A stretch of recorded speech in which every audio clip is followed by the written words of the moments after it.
My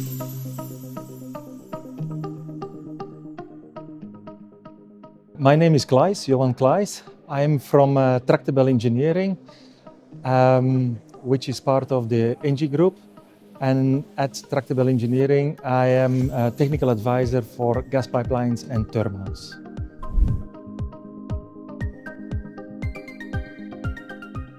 My company is mainly focused on engineering activities in the gas industry, in the energy industry, but as well also in the nuclear industry. And so we are covering the whole range of engineering activities in those three main businesses. We myself are active in only the gas industry, where we are treating as well the classical gas as the new gases of like hydrogen, like CO2, and also ammonia, for instance, is also part of that.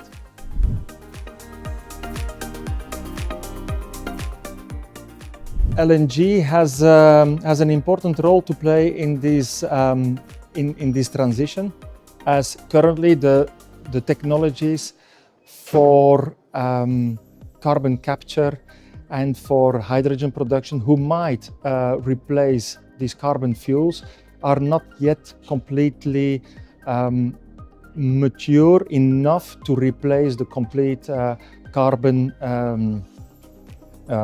fuels. And that's why LNG plays still a very important role in this transition.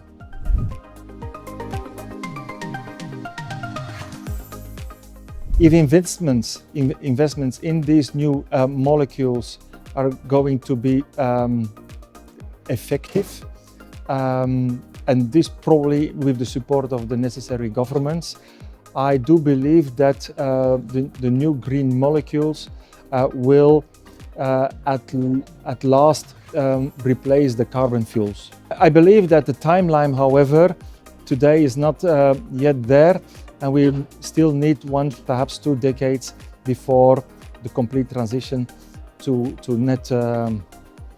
zero emission, carbon emission will be achieved.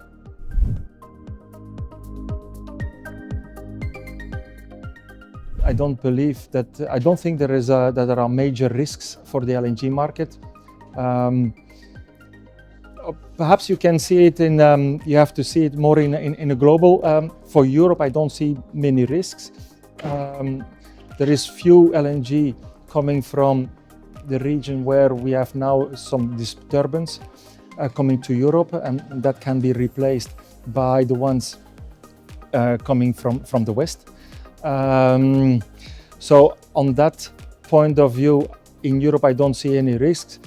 Perhaps more challenging is more in the east of the globe, where you have a big need of energy, and everybody wants to have this LNG, and that's why the LNG market in the east might be a little bit slowed down, but in general, I don't see much risk. On top of that, as I already explained, the replacement of LNG by the non-carbon fuels is not going to happen for the next 3, 4, up to 5 years.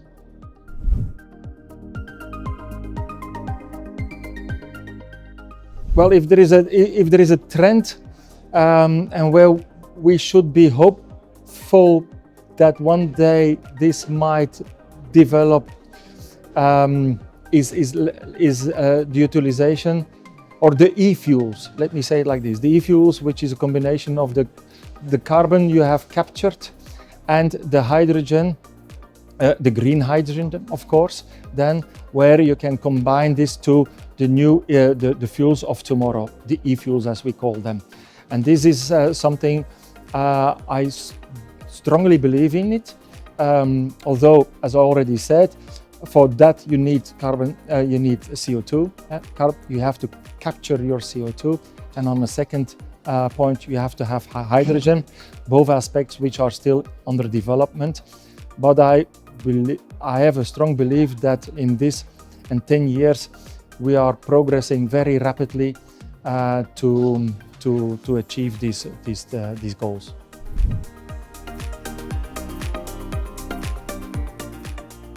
Well, for the organization of the Congress, I can only say chapeau. Well done.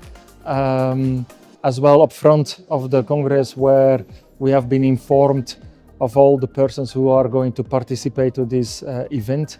As the event itself, it's very well organized. Again, chapeau, and keep up doing the good job.